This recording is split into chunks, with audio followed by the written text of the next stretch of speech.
Hi, everybody. I'm Wendy Murdoch, and this is Webinars with Wendy. We are continuing to do our series of webinars more infrequently now that people are back to somewhat of a more normal life, but we still have great guests to bring you, and that's what we're so excited about. Today, I want to bring you Kim Hallin from Horse Wisdom, and we've been chatting before we got started. We have not met before, but we have so much to talk about today that we've got to get right to it. So welcome, Kim. Thank you so much for joining me today. Thank you. I'm really excited to be here and honored to be here.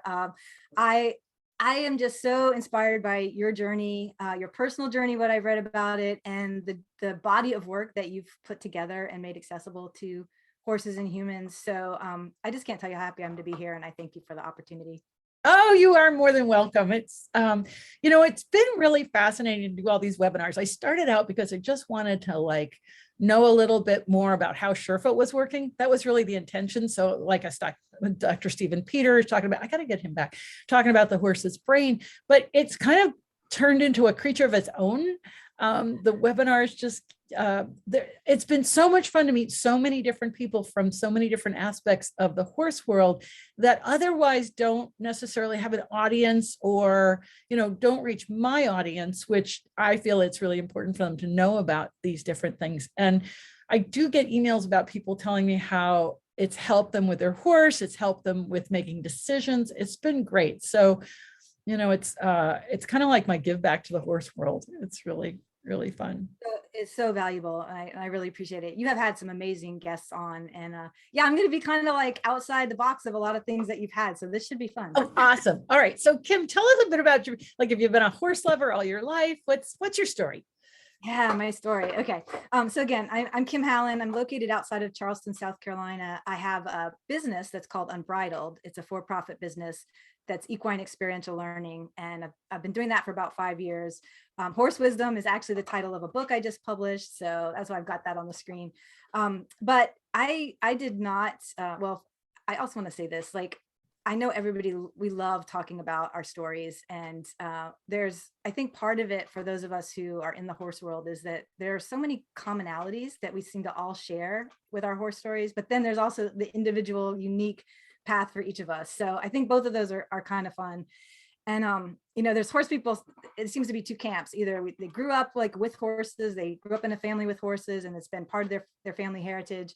I'm not that. So I was born into a family that didn't have really much connection with horses, no immediate connection. I had two extended family members who had horses. I grew up in Florida. One lived in Kalamazoo, Michigan, and the others in Central Florida. And I think I visited those farms twice as a child. I grew up in St. Petersburg, which is a very suburban area.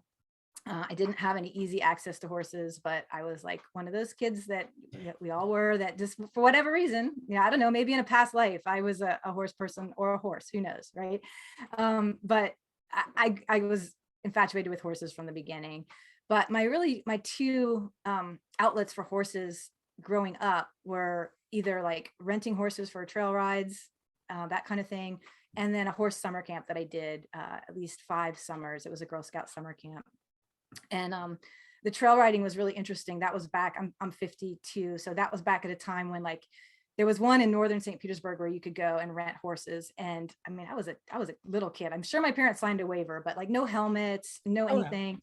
There was a riding lesson area in the front, and you could rent these horses, and out the back were all these miles of trails.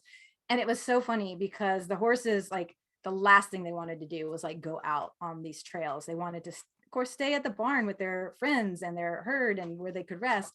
So it was each step, we would do everything to try to manipulate the horses to go out on the trail. And you could rent for an hour, and it would take us almost the whole hour. We'd go get the horses to go as far as we could get them to go away from the barn. And then when it was 5 minutes before our hour was up, we would turn them around, big Western saddles, let go of the reins, and just let them gallop back. That was the best part of the ride.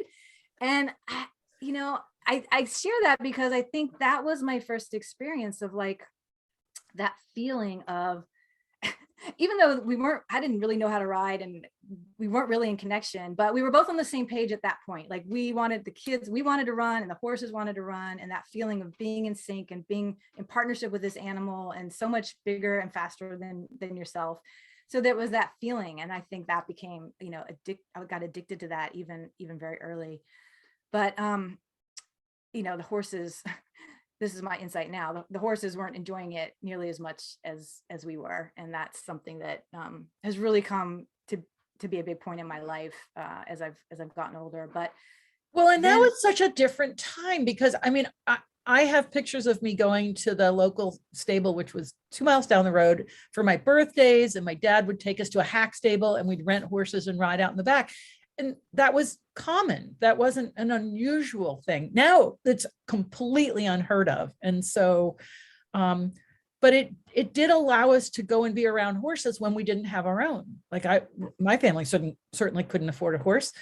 But it's such a different time. And I think it's really hard when we try to judge that period from where we are now, not only in our relationship with horses, but in the way the world sees so many things, you know. Absolutely. And without that experience, how would you have had that connection to a horse on any level? You wouldn't. And so, you know, I know people sometimes go, they're kind of horrified by some of the historical pictures and things, but when you understand that the different time it was, then I think it takes on a meaning of what it was then versus trying to put today's ethics and morals on an old picture or an old experience. Absolutely. And there's so many levels to what you just said that that get into some of what the work that I do now in the book. But yes, absolutely, that was a different time and it was beautiful and I enjoyed it, but it was the only access I had to horses. Absolutely. Right. That and the summer camp, and the summer camp was a Girl Scout camp. That's where I actually learned like actually more about how to ride, how to take care of horses, and also got introduced to what is the mindset and the work ethic in the human horse industry, which is you got to work your way up and it's hard work, right? I mean, we had to get up, little kids, fairly young, we got up and cleaned stalls and fed horses before we would go to breakfast. I learned how to pick feet, pick stalls, clean tack, all the horse stuff. That was my, those were my only introductions to horses. And let me think how I want to make this transition.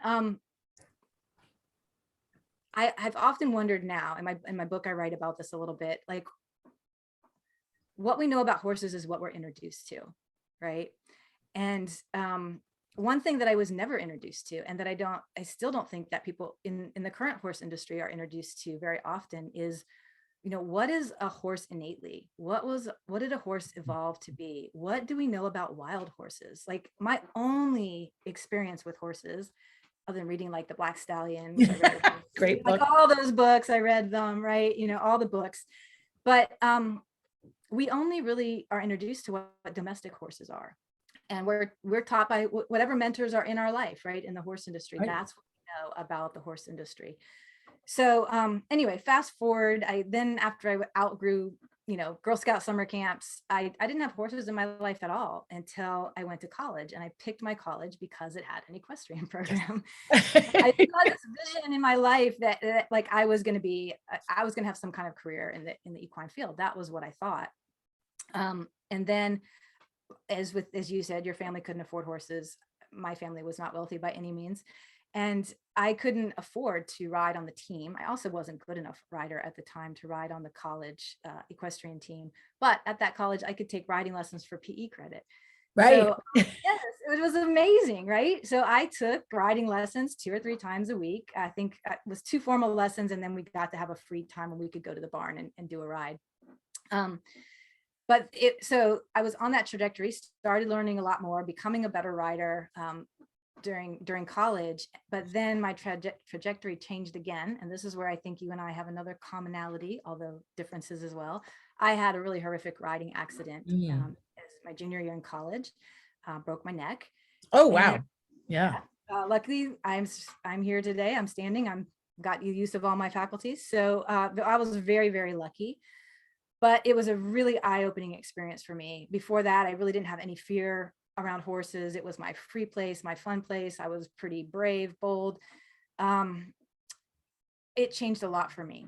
And I understood I didn't know nearly as much as I needed to about horse behavior, right? About the horse's mental and emotional, because it was a horse that got, long story to it, but it got spooked by dogs in the woods and ended up, dropping and bolting, and I lost my stirrups and my reins, and then the horse went off at a full run. We were out in kind of like an eventing field, cross country field, and the horse was running straight toward one of the jumps. Wasn't going to jump it, but I was kind of leaning off at that point, no reins, no anything. And I was going to be crashed into the jumping standard. Mm. I had to make a decision. Was I going to bail, or was I going to crash into this jump at a full gallop? And I bailed, landed on my side. Thought I had broken like my hip and my whole side of my body, but I had a helmet on, but my head hit the ground and snapped back, and it snapped that bone at the very top bone at the top of your spine that your skull sits on. So yes. Anyway, I ended up, I had I did have a lot of fear after that accident, but the horse industry is all about get back on as quick as you can and push through your fears, right? There really wasn't, again, at that time, I didn't have anyone in my life who offered me support around like, you need to work with this, fear that you have, this trauma that your body is holding still from that accident. But I pushed through it and, continued riding. But I always had in the back of my mind this, I just knew it was like just a matter of time to the next fall, right? It's 1,000-pound animal. Anybody who's been around horses, we fall off. We're gonna fall off, right? That's not an irrational fear. That is the truth, probably, because it's 1,000-pound prey animal. The chances are high, really high. Chances are really high. So there was always that in the back of my mind, and because of the fall and the way it had happened, my body knew that truth. So it just changed my trajectory a little bit. And I kind of decided to go to graduate school and, work behind a desk rather than sitting on a horse and, get a more traditional career. I still liked riding, but I just didn't really see where that was going to go for me at that point. So I didn't get my first horse until I was 30. And then, for a lot of my adult life, horses were just a hobby, right? I got really into, when I got my own horse, I got really into training. I spent 10 years studying natural horsemanship, going down that road, really understanding. I think I was on this quest to figure out how to be as safe as possible with horses, for myself and for the horses. Yep. And once I had a horse of my own, wanting to put that relationship first. Then different things led me into, I did also study clicker training, positive reinforcement training for 5 years. I've done both aspects of that. And then the universe sent me a little filly named Tempo, who it's the only horse I've ever bred and raised from birth, but she was going to be my eventing horse. I thought, I'm going to actually get back into the competitive world now. I'm going to try all this, go for these dreams that I never had a long time ago. And as a yearling, she developed a coffin bone cyst in her right hind leg, which was not accessible surgically. She had, 50-50 chance of that I was probably going to have to put her down, even if I tried to rehabilitate her, that she might never be sound in even to just, be a horse. So that was a really traumatic time in my life. And she had to be confined for about 8 months. The good news is, just like I had a full physical recovery, she did have a physical recovery. But she's a very sensitive horse, and I don't keep my horses in stalls. So that was a new way for her. And she didn't know how to handle it. Prey animals, their way of coping with things is flight, right? And in a stall, I had taken that away from her, even though it was a big outdoor stall. And I had to go in and give her injections and medications. I was working at the time. I needed to get it done before I went to work. She was not equipped in any way to handle this situation. And she became very aggressive, very quickly. And over a course of 8 months, it became, quite severe. I ended up using food just to be able to go in and, distract her while I did things. And I thought that when she was re-released, got to go back to being a horse in the herd, that the aggression would subside. She was never aggressive toward other horses. But actually what happened is her aggression got worse. It became anybody who tried to enter the pasture or the paddock where her herd was, she would attack, she would charge. She was very dangerous at that time. And all of my training skills, I was unable to train this out of her. I could get to a place where, she was submissive in a session. She could get very soft and we'd be fine. And then if I went inside for 15 minutes and came back out, she wanted to kill me again. It was not healing our relationship. right? She understood, she's very smart. She understood the dynamics, but it was not healing our relationship. So that sent me on a crazy journey of figuring out, I was unwilling to send her to, kind of got recommendations to send her to cowboys that would, basically break her spirit. This horse was my best friend. There was no way I was going to do that. So that sent me on a journey to move away from training and into what does it actually mean to be in relationship with a horse, and put that first. And it was actually when I started listening and understanding that her aggression was her trying to tell me she couldn't cope with what was happening, and that I actually needed to stop and back off, and I needed to start listening and letting her feel in control of what was happening to her and to her body. And that's when our relationship shifted. And this journey with her shifted so many things in my life. It mirrored my marriage, a very unhealthy marriage that I was in. And it led me to equine experiential learning and what we as humans can learn from horses about ourselves and about life and about society and relationship and community. And that's the work I do now. And it's because of my journey with Tempo. Wow. So that was a long story.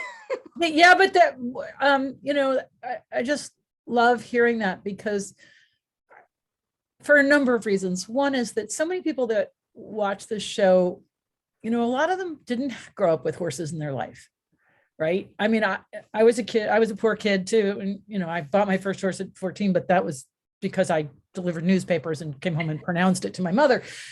But, it's, because sometimes there's this feeling of, if only I had grown up in a horse family, if only I had, right, this or that experience. But I think what it says to me is that at any time in your life, if you want to be with horses, there is an opportunity. And it's a question of really being open to what's around us and being really honest with where we're at. And that's what I hear from you is like in the sidelines here. And one of the things that I know is so many people are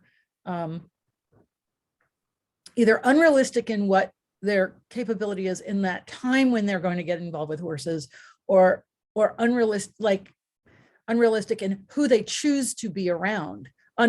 In other words, how do you choose someone that's going to be in a healthy relationship with you and horses versus an unhealthy relationship with you and horses? And there's so many instances that I know of where people have been abused, either emotionally, financially, that's a huge one, mentally, and all they wanted to do was to be around horses, and they wind up in these other situations, either because they didn't realize they had a choice, or because they were, misled, or they didn't know how to investigate to make, you're nodding. So I think you get exactly what I'm talking about. 100%. And yes.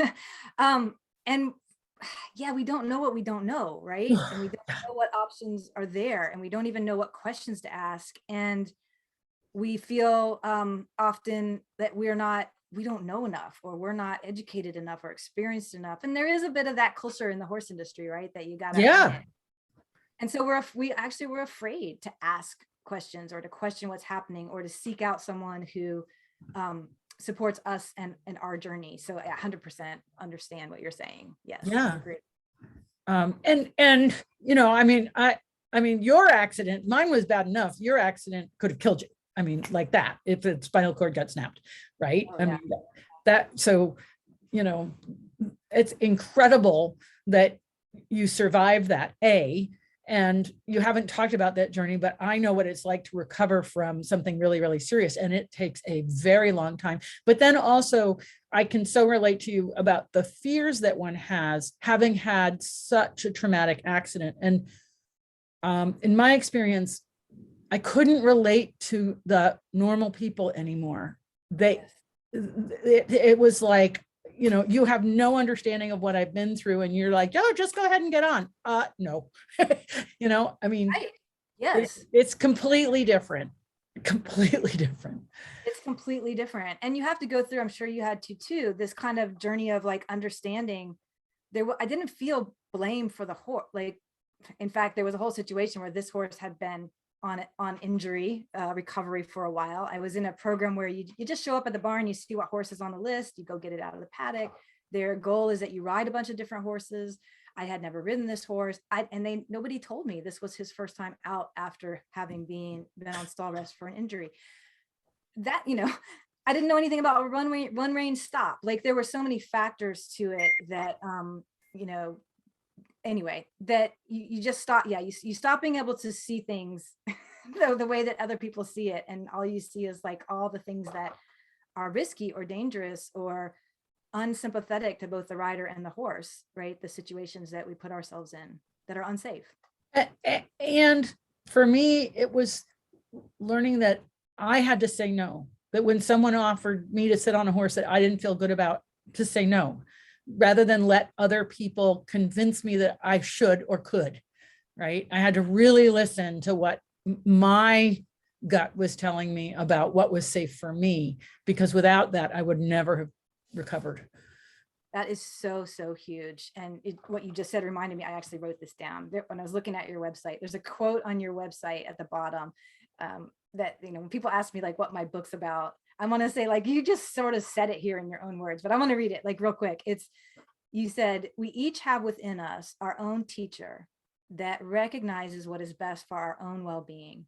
We simply need the options and opportunity to discover what we innately recognize and know.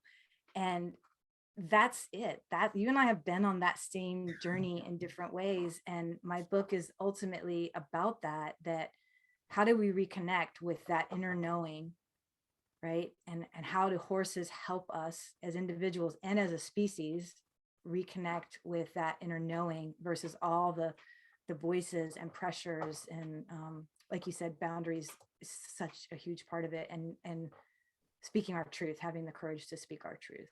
And yeah. So tell us what you're doing now, because obviously you had this experience and you made a career change. And so you've been studying relationships, basically. And so how long have you been doing this as a career? What got you to this particular aspect of it? And what do you do now? Yeah, great question. So I started my business almost 5 years ago now. I had a 20-year career in higher education management and fundraising. Great career, loved it. But those of us who have this this horse thing in our hearts, I wasn't following my true purpose, right? And then I went through a divorce, and it was kind of that time in my life where I'm like, this is time to be true to who I really am. And it took a big leap of faith to have the courage to take this jump. And I wanted to start a business that in kind of the equine experiential learning. I'm not a therapist, so it's not therapy, but it's equine experiential learning. And I looked at some of the models. So here's a couple things. I wanted to build a business I then had 4 horses at the time. Then I had 5 for a while, and now I'm back to 3 because I lost 2 in the last couple of years, older horses. But I wanted to build my business around my horses and my relationship and my way of being and my way of learning with horses. And most of the equine assisted learning certification programs and things I looked at, I'm just going to be honest with you, even in that part of the industry, the horses are still primarily tools of the trade, and especially tempo. She's not your typical program horse. I can't just put she's still, to this day, if you don't honor what she's saying about how she needs to be interacted with, look out, right? I mean, this isn't a horse you just throw somebody inexperienced in with. So I couldn't build my business around the models that are out there about equine assisted learning, which uses a very particular type of horse that's very safe in all situations. That's not who my horses are. Most of mine have trauma pasts. I've done rescue work. My horses have a lot of stuff they come with. And most of mine are not rideable, or right now, none of mine are rideable. And I had kind of gotten to a point in my life actually where I wasn't really interested in riding anymore. So what I teach from is the ethological perspective of what horses are in the wild. And what I teach about is not even our relationship with an individual horse. It's about what can we humans as a species learn by stepping back from all the traditional ways that we interact with horses and say, horses are one of the most intelligent, emotionally intelligent, social, communal, peaceful species on the planet. And what can we learn about studying them in their innate environment in the wild? How do they have community? How do they have relationship with each other? How do they communicate with each other? And what can we learn from them in that environment? So everything's done. My horses are at liberty in a herd. 80% of what I do is observation based, guided observation. We're not even inside with the horses. We only go inside when I feel like the horses are comfortable with that. And when I know the humans know how to do it in a way that's respectful, and we consider that their house and we're entering their world. We get to be visitors in their world and experience what it feels like to be part of a herd, and not anything about what are we doing with horses, what are we accomplishing. And it's all voluntary if the horses interact. And what I have learned is they're way more intelligent than I even thought. And I'm often, as the facilitator, I just am like, horses, show me what's going on here, show me what needs to be taught today, and I follow their lead, and it's so fun. Yeah. Yeah. Can you give us an example of something that your horses have you've observed that your horses have taught you? Oh gosh, yeah, I could have a million of them. Okay. Yeah. Well, one thing, and this kind of seems general, I guess, but one thing that they have definitely taught me is they prefer to work as a team, as a herd community. So each horse is an individual, but I've come to a place where I don't think horses actually understand themselves outside of their role in the herd community as well. And they support each other and work as a team. So there are lots of examples. One that I write about in my book with a woman who came, this was when I was just starting to facilitate. So I was still a little bit like, I wanted to be a little bit more in control. Like, I'm the facilitator. I'm supposed to create a meaningful experience here, right? And she was afraid of horses, and she told me that up front. So I had picked out, this was back when I was still picking out which horse to work with, which client. And I picked Puck because Puck is just the easiest, friendliest, calmest, like the one that helps everybody with their fears. So I had Puck in one paddock, and I had her daughter Tempo in an adjacent paddock, and the other horses. And there was a gate in between. I don't work that way anymore. Now I work with them all at pasture. But at the time, that's what I was doing. And so Puck was in there, and I had the client, and Puck was like not wanting to engage, just so unlike her, right? She was just standing off to the corner. And I was kind of like, this is interesting. And every time, which was kind of good at first because the client had fear. And so the horse not approaching was helpful for her, right? So then after a few minutes, she got curious. And of course, like all of us, then you're like, I want the horse to interact with me. Like, why is she ignoring me after you get over that initial fear? So at first I thought, okay, well, so Puck's just trying to help her feel safe. And then I said, well, let's walk, let's take a few steps toward her. Let's see how she feels. And every time we took a step forward, Puck was like moving away. It was like Puck didn't want to interact with this client at all. Meanwhile, while I'm facilitating this, here's Tempo behind me, like rattling the gate. Like, and Tempo's the one who doesn't like to be touched, usually isn't going to volunteer. And she's like, let me in. I mean, that was what she was saying. And at first I'm annoyed, right? I'm like, well, nobody's cooperating with my agenda here, right? And finally, I just took a deep breath and I was like, look, I'm not really sure what's happening here, but Tempo clearly wants to come in. I'm gonna put you over here and let me just open the gate and see what's gonna happen. I open the gate, Puck leaves, Tempo comes in, and from there, Tempo, I was worried about the client at that point because I know how Tempo can be triggered if someone tries to engage with her in the wrong way. So I was really telling the client to just, stay in the center, and Tempo comes right up, like face to face, a couple feet away, looking at the client, not touching her. They're just staring at each other. I'm like, I'm not sure what's happening here. I don't know. I mean, Tempo's body language was friendly. So I was like, I think, we're safe. I'm using my judgment.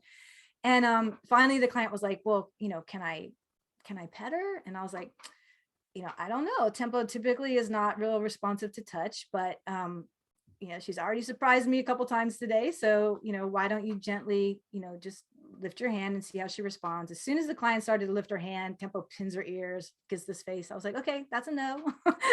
That's a no there. Let's just stop. And I said, let's go stand over by the fence and just give Tempo some space, and let's try to figure out, like, I'm not sure what Tempo is trying to say here either. And I stepped outside the fence at that point because it was clear Tempo wasn't going to do anything aggressive. And she was much more social, much more confident with people by this point in her life. And I'm just outside the fence and the client is inside. And within a couple minutes, Tempo comes around the side. And if I'm the client, she stands right like a foot in front of the client with her shoulder, like right in front of the client. And I'm behind, and I was like, you know, asking the client, how do you feel? And she's like, I think I'm okay.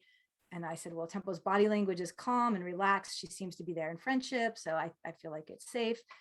And she said, I said, what are you feeling from her? And she said, I think maybe now she's saying I can touch her, you know, because she couldn't before. And I said, well, maybe she's showing you which part of her body she's okay being touched. And so I talked about how the wither area is an area where horses groom each other. And that's kind of a way to say, you know, I'm here, it's a friendly touch. And I described where, and she put her hand on Tempo and was rubbing that spot, and Tempo like sighed and her head went down. And I was like, okay, this is beautiful, right? And I stepped back and I'm like, okay, she's having her moment. This is amazing. I wouldn't have picked Tempo, but Tempo's showing me. And then after a couple of minutes, I like came back around to where I could see the client's face and I could tell she was stressed. And I'm back there thinking, this is this beautiful moment. And I said, well, are you okay? And she's like, no, I feel trapped. I don't know what to do. I Oh, feel wow. I feel trapped here. And I was like, wow, okay. I said, well, you're not trapped. I said, Tempo's clearly here in friendship. And she said, I don't know how to get out of here. She was kind of having a lot of anxiety. And I said, well, take a deep breath, you know, feel your feet, ground yourself. And I said, where would you rather be? Where would you rather be right now that you would feel safe? And she's like, over there, other side of the paddock. I want to be over there, away from Tempo. And I was like, okay. I said, focus on that spot. And I said, just gently ask Tempo, could you have a little bit of space to move out of the way? And I mean, literally all she did was lift up her hands and feel it. And Tempo like stepped aside. And the client walked over to the other side and she kind of put her hands on the fence and had her head down. And then Tempo immediately sighed again, and Tempo marches out and leaves.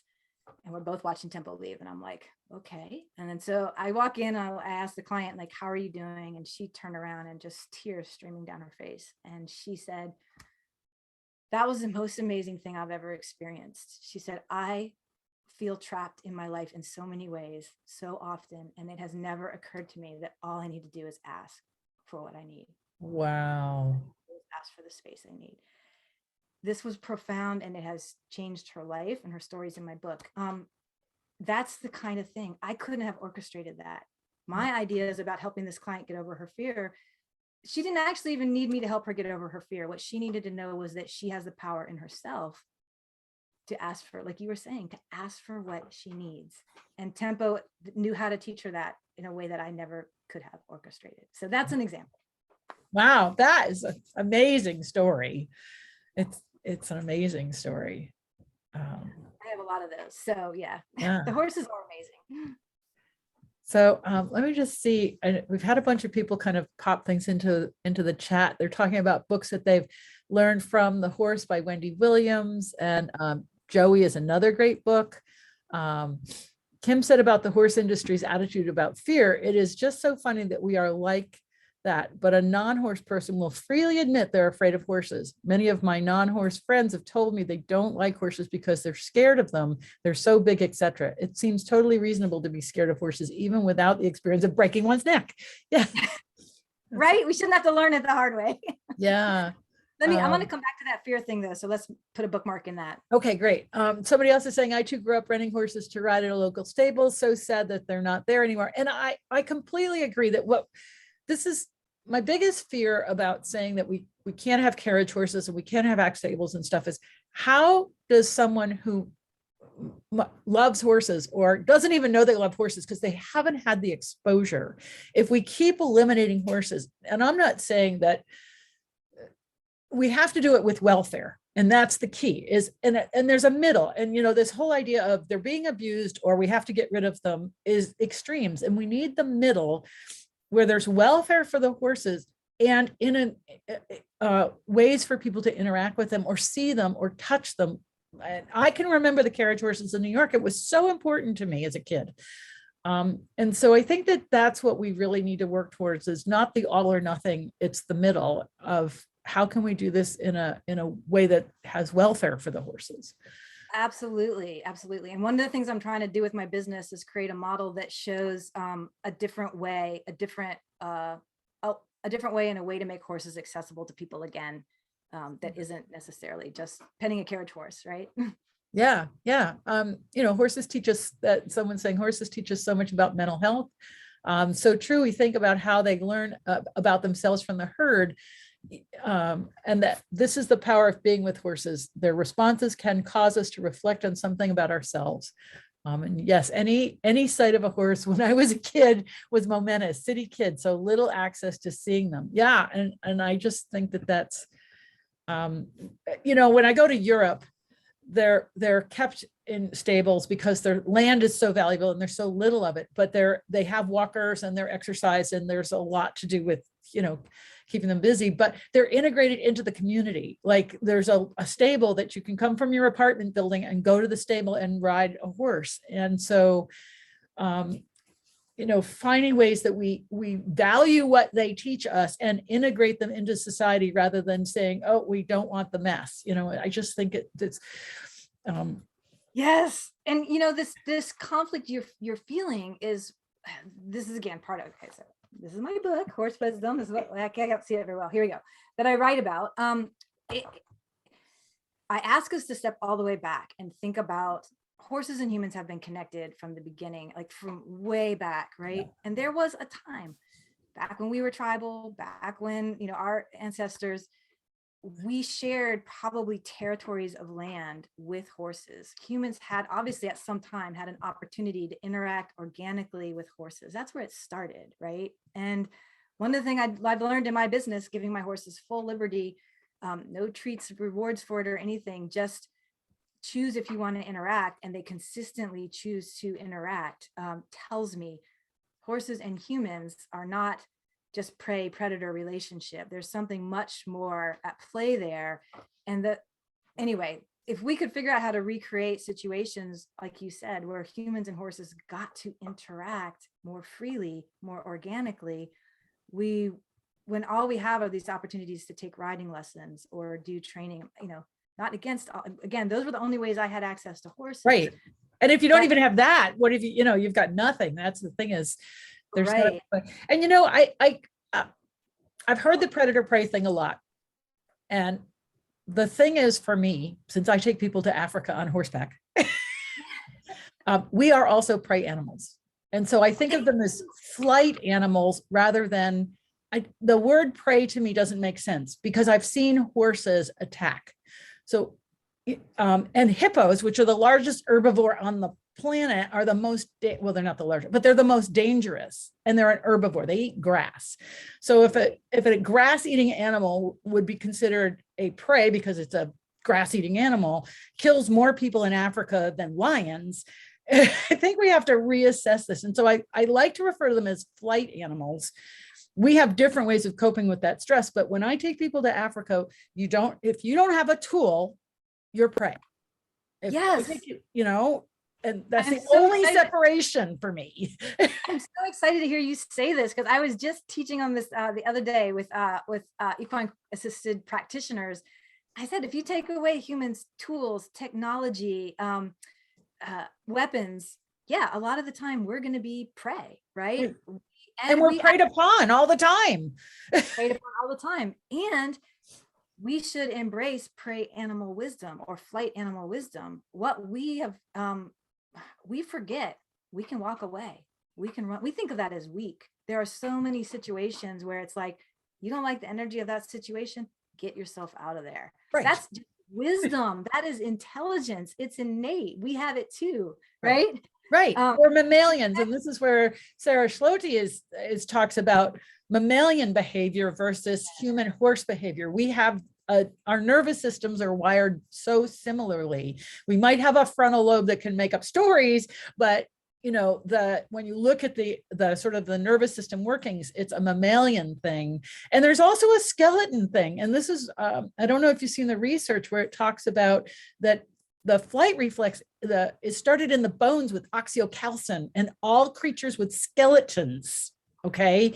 It's not the adrenal glands. They're finding it's in the bones and it's caused by oxyocalcin. So let's look at that. And you have humans reacting that have been adrenally actomized. They don't have adrenal glands, but they have a flight reaction because of the hormone released from the bones. And when you think about a horse and you got to pick up that leg and how stiff it is, you'll already know this horse is in a reactive pattern based on the bones. And so I really think that the more we can see the similarities, yes, there are differences. Okay. They don't have the cognitive ability to, I'm sorry, I'm taking over, but the cognitive ability to go, this is a cup, this is a cup, this is a cup. It's all unique items for them. But there's so many similarities that when we can put ourselves in that neurological state, right? I am afraid, the horse is afraid, then we can see that reflection so much more clearly. Yes. Oh my gosh. I'm so excited about this conversation. And there's not too many people that like I've been able to have this with, but yes. And I thought about it in a different way. I didn't know that about the bones. That's amazing. It's but really I do know cool. I read that, like, was it 80+% of DNA we share with horses, right? Like, and maybe with all mammals, like it's not anthropomorphism to recognize the ways that we're all similar, right? In our systems and biologically, physiologically. Yes, we have to understand the ways that we're different, but and those are critical, but it does bother me when it's just like, the whole predator prey thing, the whole like horse. It's like chocolate and vanilla, and there's a million different flavors out there. Yeah. So one other thing about fear I wanted to go back to was, and someone said something about non-horse people. So I work with both horse people and non-horse people. And I'm going to tell you, the non-horse people are the ones who get this like so fat, like they don't have to unlearn all the stuff we've learned about how to relate to horses and this whole dominant submission theory and be the leader of the way we like to be the leader. They just relate to the horse in that empathy mode. And oh my gosh, I see connections that happen like this. And I'm sometimes with my horses like, what is happening? They're just people who are able to organically connect on a sentient being to sentient being level, right? That they don't have to undo that training. But a lot of them come in with this idea because they've been told that if the horse senses fear, they're afraid because they're afraid the horse is going to sense that they're afraid. What I have learned from watching my horses and experiencing is, yes, horses sense fear, but fear is their friend. Fear keeps them alive. Yeah. They aren't turned off by your fear. What they don't like is when we're incongruent. So if I'm afraid, but I'm pretending I'm not, and I'm pushing through, because they know that energy is the most unpredictable energy on the planet. If I'm afraid inside, but I'm acting like I'm not, and then the horse does something, I'm going to react in a way that is dangerous or scary, and they know that. So if you're just congruent though, and you're like, I'm afraid, I don't think I want you to come any closer. If someone embodies that truthfully, the horses sense it and respond and honor it and respect it like 99% of the time. It's amazing. That's so fascinating. What it says is that what we're taught as horse people is to hide our true self. Yes, we are.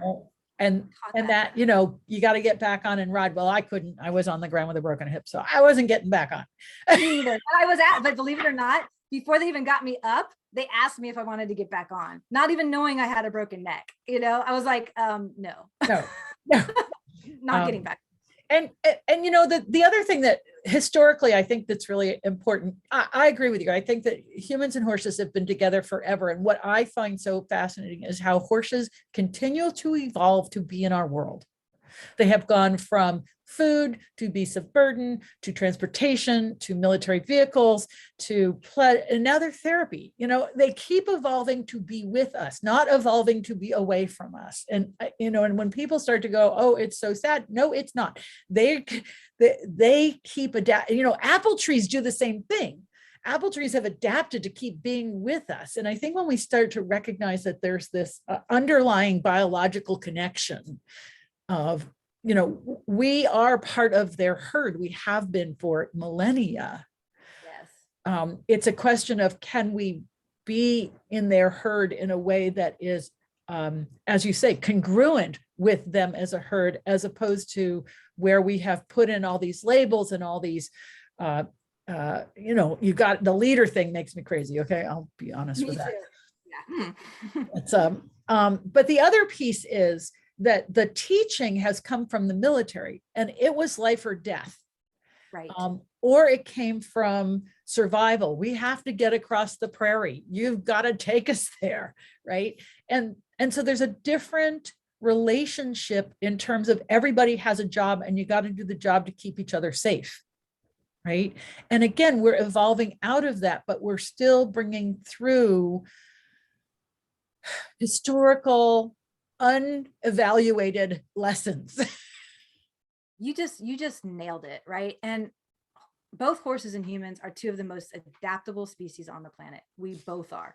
Horses have adapted to what we've needed them to be so many times and said, they are 1,000 pounds. They could or more. kill us, yeah. Right. Or more, or way more, or less. But anyway, they could hurt us and kill us. They do occasionally, but usually it's based in a fear reaction, or, there's an authentic life-saving reaction going on there, not because they want to hurt humans. The question now is, like, can we evolve and adapt now that we don't need them the way that we did need them? Are we willing to change into a new way of being in relationship with them? That's maybe an old way. Maybe it goes way back to when before horses were used for all those things. So maybe it's not new, but we all need to adapt. And those old mindsets and ways of relating and ways of thinking are not serving us or the horses very well in the current. We see it. This is why there's so much debate and angst within the horse industry, because we're still trying to hold on to a lot of old things that aren't serving any of us anymore. Yeah. And just to play devil's advocate here, there are times when we are in situations which are dangerous and where someone really does have to be in control and to keep it safe. So, there's of course we put ourselves in those situations. Yeah, but they but, I mean, there's that, and that's the give and take of it. And I think when you have a good relationship with the horses, they can be resilient enough. If something happens, it's not taken absolutely personally, which is a bad word. Absolutely. It's like any relationship. If 90% of the time we have a good give and take, relationship, and then 10% of the time I need to be like, we got to do this or whatever, we understand it's not the basis of everything. And there's all about balance. It's also all about figuring out what is needed, and safety does need to come first. And I have situations still where I'm like, this is how we need to handle this. Right. Yeah. And I guess the reason I bring that up is, I see people then flip to the other side of being acquiescent all the time. And I will give an example. My horse Al, he's been loaded with heavy metals, probably because he was a PMU foal. We don't really know, but anyway, he's been on a detox program. And during his detox program over the past year, his emotions have gone up and down. And there's been days when everything is no. It's like a 2-year-old, no, right? And so one night I went in to put his halter on to take him out to the paddock where his hay is. And he's like, no. And I'm like, I'm trying to wait for you to put your head in the halter. And I went upstairs to say to my friend, she says, just go in his stall and put his halter on. I was like, yeah, you're right. And that's what I mean. It's like, there's a time to listen, but then there's this time when it's like, okay, look, you got to put your halter on. I'm not going to turn you loose because you're going to rode out. God knows where. It's winter. It's dark. Right. And that's what I'm talking about. You have to use common sense, and we have to understand all the factors there. Like you said, he's got toxicity. Like, he's not operating from a healthy, balanced place. Right. And so not all the time. Yeah. Yeah, not all the time. There's so many factors there. So yes, this is like, talk about nuanced in understanding what's needed in any moment, not black and white at all. Yeah. So just to read some of the comments, it's so true to think about how much they learn about themselves from a herd. And I mean, that is their dynamic. And I think what you're saying is that if we start thinking about how do we become part of the herd so that we have this social engagement with them so that they're willing, if they need to go out by themselves, that, I think of fox hunting as the ultimate for a horse, because they're in a herd and they're running and jumping in a herd, chasing fox. And they love them. My horse that's his favorite thing. And he knows where every hound is. But his mom is never ready to go fox hunting when the season starts. So anyway, this is the power of being with horses. Their responses can cause us to reflect on something about ourselves. Yes, any sight of a horse when I was a kid was momentous. Another person saying, when I retired, I adopted a retired therapy horse. The relationship has been nothing like I thought it would be. Earning his trust has been a beautiful thing. And when he nickers when I approach is a heart-filling thing. Somebody says, I'm lucky enough to, on a trip to Nevada, to meet with a small band of probably 2-year-old young horses and managed to be safe enough for them to stand next to them and just be with them. It was an awesome experience. Oh, so somebody's asking about the bone research about the adrenaline. It was in Scientific American, and there's papers, and the hormone, I'll type it, it's I think I'm spelling it, oxyocalcin, L-C-I-N, and just look up bones trigger flight. I mean, it was fascinating because they were saying how public speaking is, we're getting the same, you know, oxytocin release as, you know, because public speaking is stressful. And so you want to run away. You know, most people want to run, unless you're used to public speaking. After a while, that you don't have that response anymore. But you learn. But yeah, we all initially, I used to be terrified of public speaking. Yeah. And so, you know, that's, I've been, I've tried to do a little more research on that. I do mention in the workbook that I have coming out, because I think when we start to recognize that this is something, again, that we all have bone, and what the research was talking about was that anything with a skeleton, that part of having a skeleton was this, you know, what do we could do with it? We can run away with it. Right? Right? Yes. It supports our body in being able to do that, right? Yeah. And so being able to, you know, organize for flight, the bones have to react. I mean, if you're like soft and, you know, it's not going to happen, right? You got to have some tension. And, wow. And so I think the more research that we have into these fields and the more we understand them, we can relate now to other mammals in their response. And I just, it's that, anyway. We're all connected through DNA, right? I mean, evolution is a process. And yeah, what my journey of studying the ethology of horses, and I have to mention a book, I should have brought it to hold it up. Here it is, actually. I love this book, if you haven't ever read it. Horses and Company by Lucy Reese. Oh, okay. She is one of the world's most renowned equine ethologists. And I haven't had the privilege of spending a lot of time with wild horses, but she has studied herds around the world and has figured out what is consistent. I mean, truly wild herds, not just like semi-feral or whatever.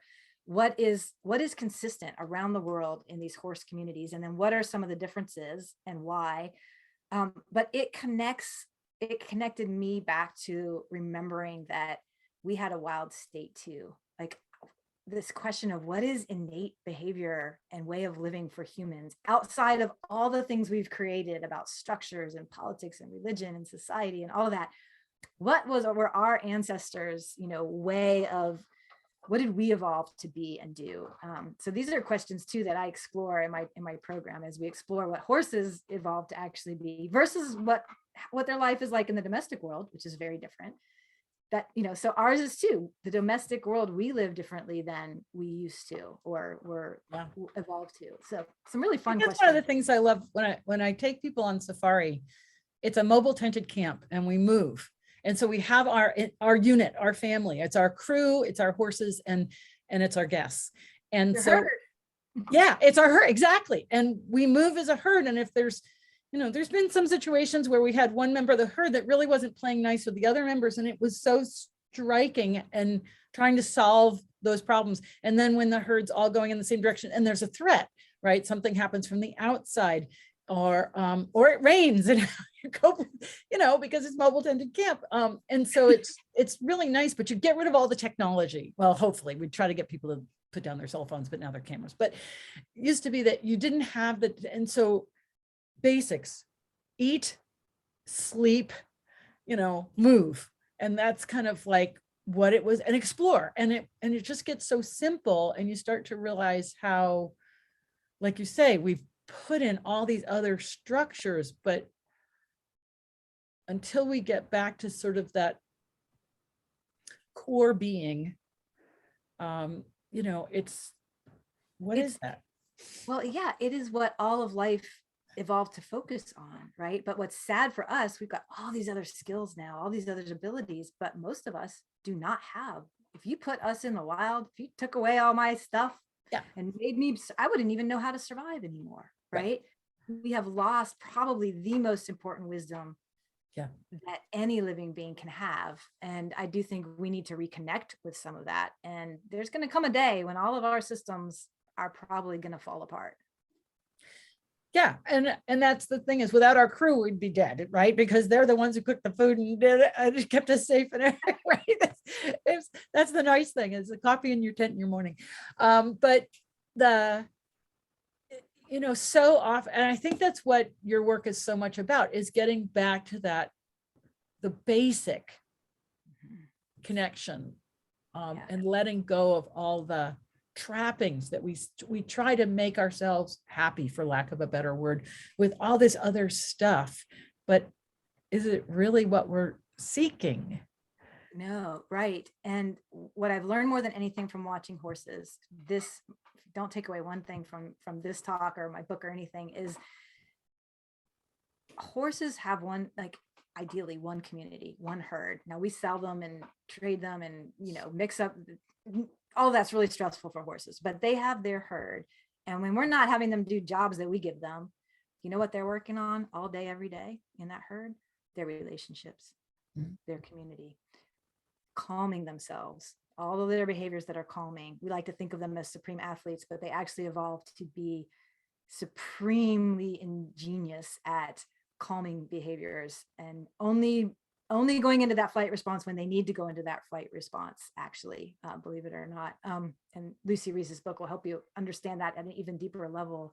But they work on their community and their relationships, boundaries, communication, personal space, harmony, alignment, right? It takes all day, every day. We have to work on it all the time, right? And we're like working on our job and this and that and that and that. And then we get frustrated when things aren't working well in our relationships. So yeah, that was really like, oh, wow. Okay. You called it the trappings that we get involved in, and it's true. They're trappings. Yeah. Wow. Well, this has just been a fascinating conversation. I didn't realize that we had so many things in common. I love it. Yeah, this has been really fun. Thank you. It's been a blast. So tell people where they can find your book.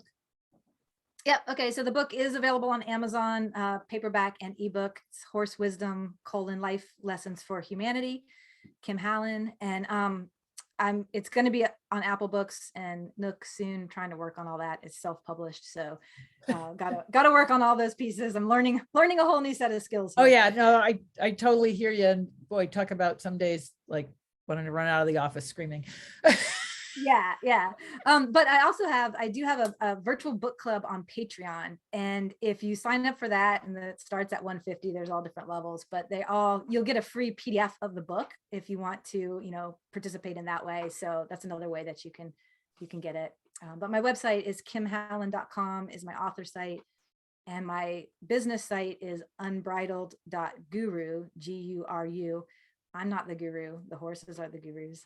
But anyway, that's the website. Awesome. And if there was one thing you would suggest that people do now that they've listened to this to do with their horses, what would it be? What's a homework assignment? The homework assignment is the lesson that Tempo taught me, which is just go and be present with your horse. This, not just that, like, no agenda time. That's even an agenda, right? Maybe your horse does want to do something, right? Just see if you can go out, be present with them, see if you can feel the energy, play around with that.